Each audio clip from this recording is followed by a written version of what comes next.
Yo, thanks for tuning in. I know it's been a minute.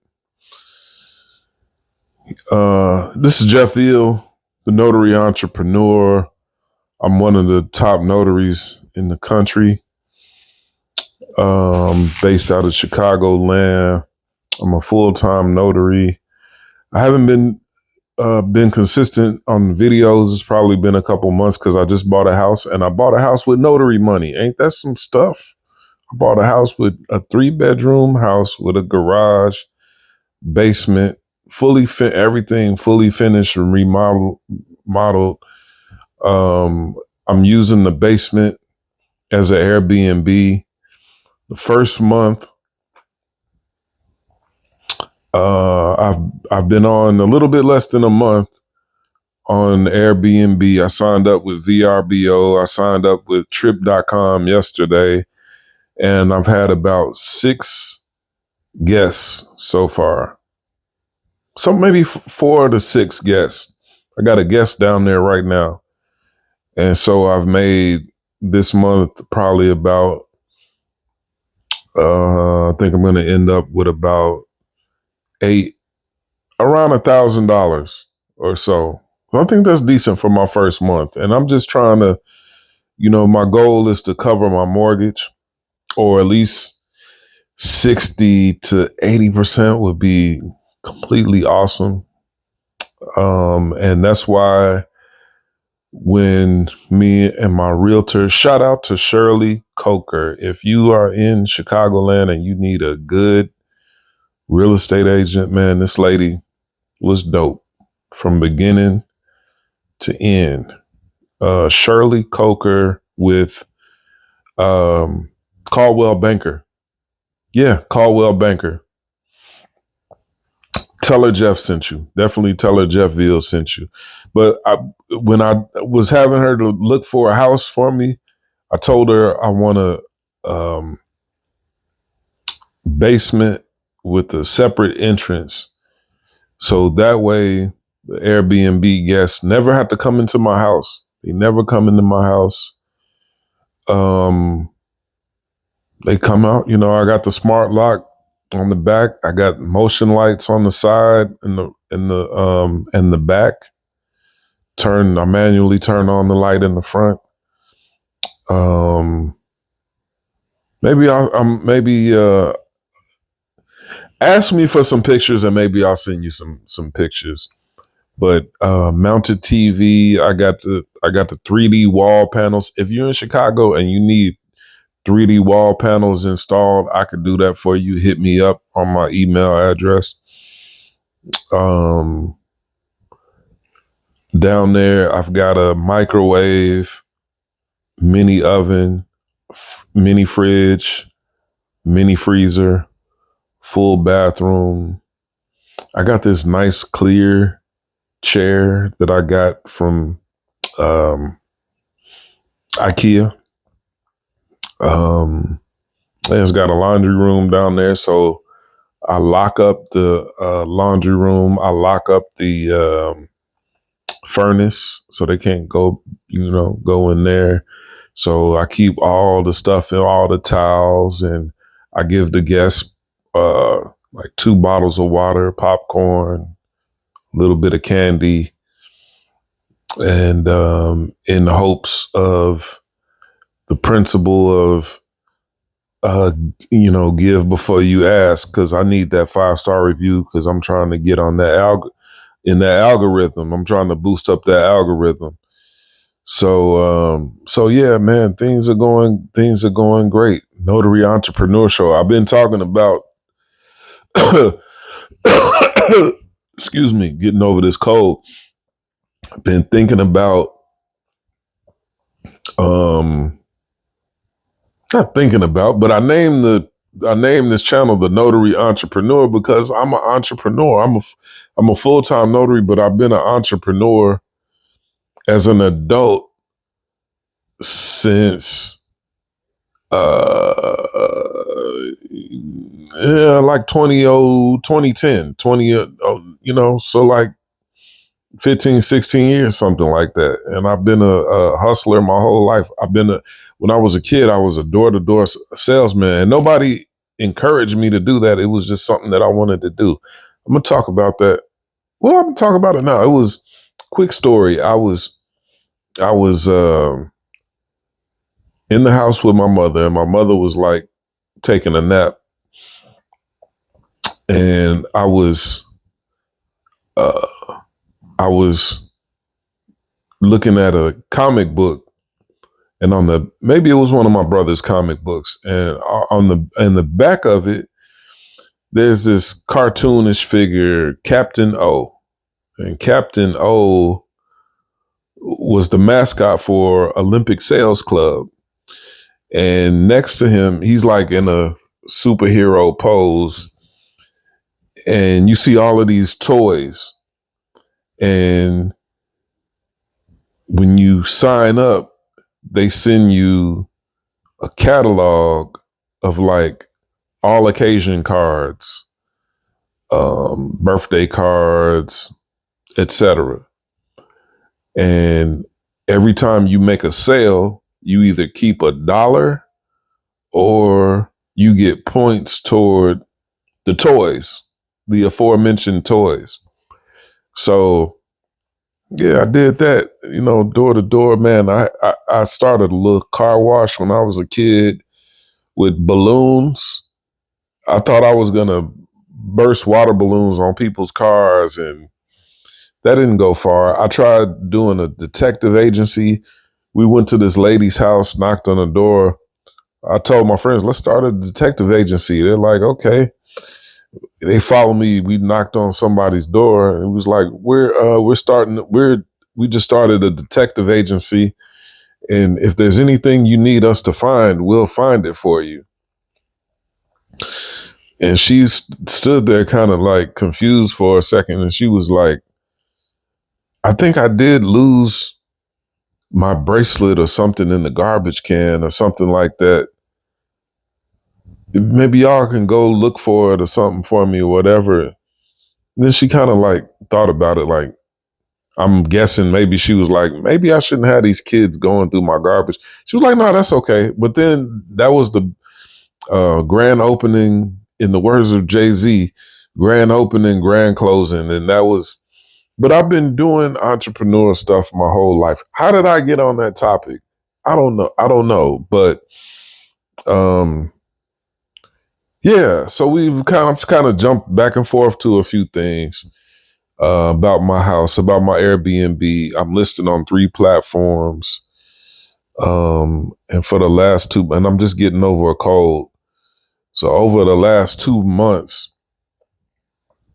it's just been a hell of a grind keeping up with this notary business and getting this house together. And I've decided I'm not spending any more money. I'm going to leave it the way that it is right now. I need to get back to 100% being focused on my business. So that's where it's at. That's what it is right now. So, but on today's video, what I wanted to talk about,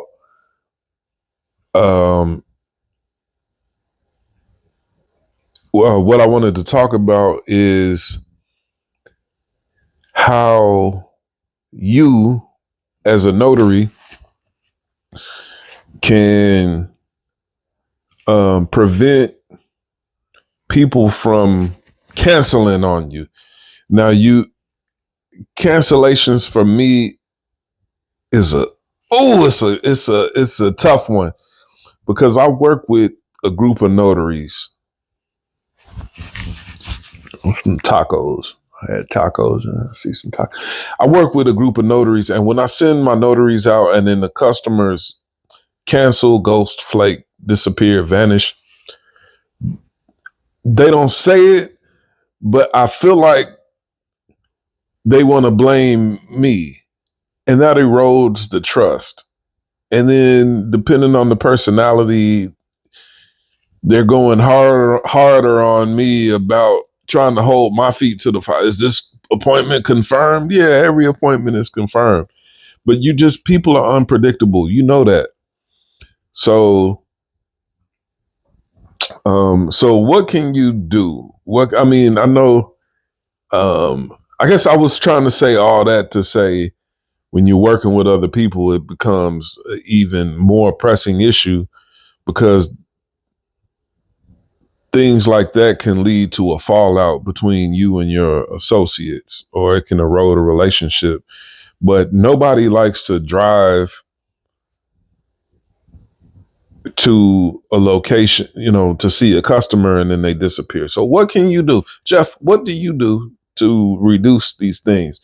Well, first of all, just like I told uh, a new notary in a coffee meeting that we had a couple days ago, is everything starts with marketing. Everything in your business starts with marketing. And the reason why is because, I mean, you think about it. If you have business cards, you have a website, you study how to become a notary and what to do and what not to do, but your phone never rings. What good is all that stuff? A lot of the things, the innovations and the steps that I've taken with my business have been because I got customers. My phone rings, people calling me all hours of the day needing notaries. I have to carve out time for myself. And um, so you start to see where the weaknesses are in your system, and then you fix them. So said all that to say, you figure a lot of this stuff out after you start to see patterns from talking to people and different types of people. So, like, for example, um, I've come to the realization and understanding, more so to say, that if it's a last minute, this is bullet point number one. If a customer is calling you at the last minute, they need it right now. You gotta have it to now. There's barely no flexibility in the time. What that means, there's a good possibility that this person is not a person that handles their business. Because if they were, a lot of times they wouldn't be in this position that they are in. That's not how people who got their stuff together operate. So chances are they don't have a document ready. They can't find their ID. So last minute, let me just leave it at that. Last minute calls that they got to have it right now, beware. Um, the next one is number two, bullet point number two. I'm gonna try to say this. I'm gonna try to be politically correct in how to say this, but we've all been on this earth long enough to know, or most of us have, to be able to kind of tell in some ways the type of the type of person somebody is by the way that they talk. And I'm not talking about race here at all. But you can tell if somebody seems a little slow.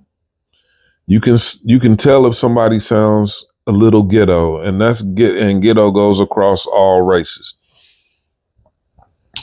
So when you see these people, when you hear them on the phone, you know that there's a good chance that they may cancel at the last minute. Um, what was I about to say? If the person is young or kind of immature, kind of sounding, good chance that they might cancel. If they what was I about to say? If they press you about the price, but then they're like, okay, they don't sound enthusiastic. If they hesitate, once you get once you give the price and you're setting up the appointment, the more of these signs that they give, the more chance that they're gonna cancel, or they're just telling you, yeah, okay, let's do the appointment, but they know they're still gonna call somebody else and don't even have the decency to let you know. Don't even have the decency to let you know that they're going with somebody else. So what I implemented was we have a red, yellow, green customer customer code. So on the confirmation that I send a confirmation text to the customer and to my notary associate that's going on the job. That basically has all the information about the job. I just send a emoji of a color, either green, yellow, or red. Green means I'm pretty sure about it. I think it's safe for you to just go. You don't have to call, nothing. You can just go. Yellow means something about this call gave me the feeling that you should at least make contact with them before you go. Let them know, hey, I'm on my way. Call or text before going. And red means you better do every single thing that you can. You got to try to put them on a leash. You got to call. You need to call. Make sure they have the document. Make sure they have their ID ready. Make sure they, I don't know, maybe even we can take it even as far as getting a deposit from them. A big here's a hot. I've been away for a while, and I'm coming back, so I've built up. I'm giving some hot fire. Somebody should recognize this. Oh God, what was I about to say? Oh God, it just slipped my mind what I was about to say. And maybe it'll come back to me. But yeah, the cancellations, they're tough, and I don't think there's. Oh yeah. That's what I was about to say. The auto pound. People that got their car out the pound, they're desperate. They're scraping, they're scrambling, they're trying to do anything that they can to get this done as fast as possible. These have a high rate of cancellations right there.